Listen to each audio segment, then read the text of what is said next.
మొట్టమొదటి శుభకార్యం. నువ్వు అలా సిగ్గుపడితే ఎలా? అబ్బాయి అలాంటిది ఏం లేదండి. చూడండి, శోభనం గదిలో పాలు భార్యాభర్తలు సగం సగం తాగుతారు. ఇది ఎందుకో తెలుసా? ఎందుకు? ఈ పాలల భర్తలో సగ భాగం భార్య కావాలని, పాల గ్లాసుతో వెళ్ళిన అమ్మాయి పాలిచ్చి తల్లిలా తిరిగి రావాలని.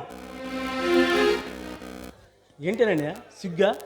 ఈ ఏకాంత సమయంలో మన మొదటి రక్తం చూసి కొన్ని ఈర్ష్యపడుతున్నాయి. ఏంటండి అవి? అదిగో ఆ జాబిలిని చూడు. నీ అందం ముందు తన అందం చిన్నపోయిందని ఈ అలా విలవిలాడిపోతుందో. ఈ ప్రకృతిని చూడు, ఇంతటి సౌందర్యం తన దగ్గర లేదని ఈ అలా కృంగిపోతుందో. ఈ మంచాన్ని చూడు, ఇంతటి అందమైన జంట తన ముడిలో చేరలేదని ఈ అలా బాధపడుతుందో.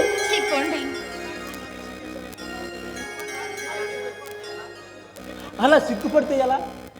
ఈరోజు మన పెద్దలు మన మొదటి రాత్రికి ముహూర్తం పెడితే మన ఇద్దరు ఆలోచన చేస్తే ఎలా? అయితే ఇప్పుడు ఏం చేద్దామంటారు? మన ఇద్దరి కలయికతో ఒక జీవికి బీజం వేద్దాం.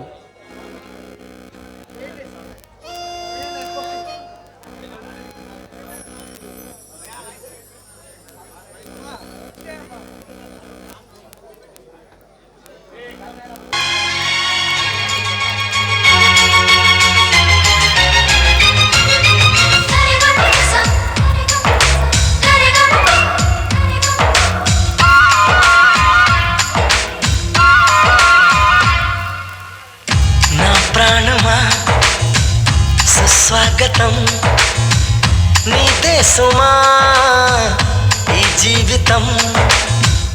అనురాగమా అభినందనం, అనుబంధమా శుభవందనం. నీకోసమే పుట్టానని నా ఊపిరన్నది, ఏనాటికి విడిపోనని చెప్పాలనున్నది. మరొక్క మారను ఆ మాటే మనస్సు వింటుంది. పదే పదే ఎదని మాటే స్మరిస్తూ ఉంటుంది.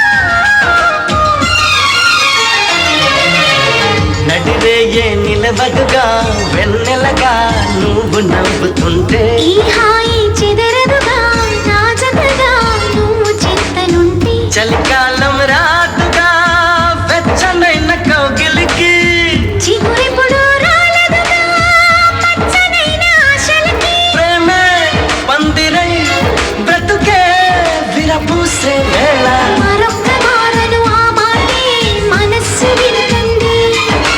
పదే పదే నీ మాటే స్మరిస్తూ ఉంటుంది.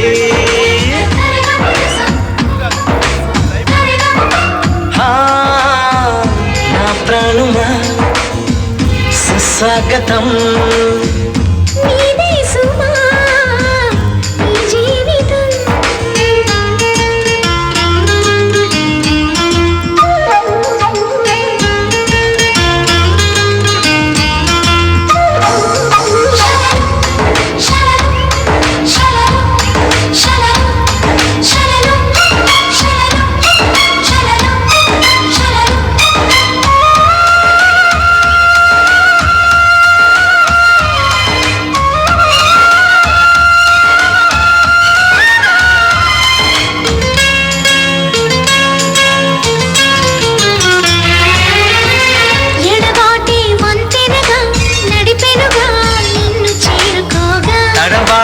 నరతనగా నీ నడక నన్ను వెతికి రాదా, సంకోచం తీర్చగా ముద్ద భాష చేస్తున్నా.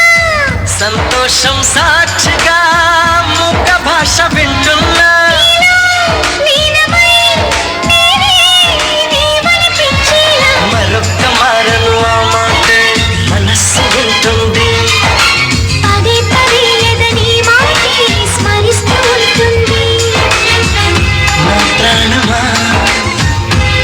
స్వాగతం నీదే సుమా ఈ జీవితం నీకోసమే పుట్టానని నా ఊపిరన్నది ఏనాటికి విడిపోనని చెప్పాలనున్నది మరొక్క మారను ఆ మాట మనస్సు వింటుంది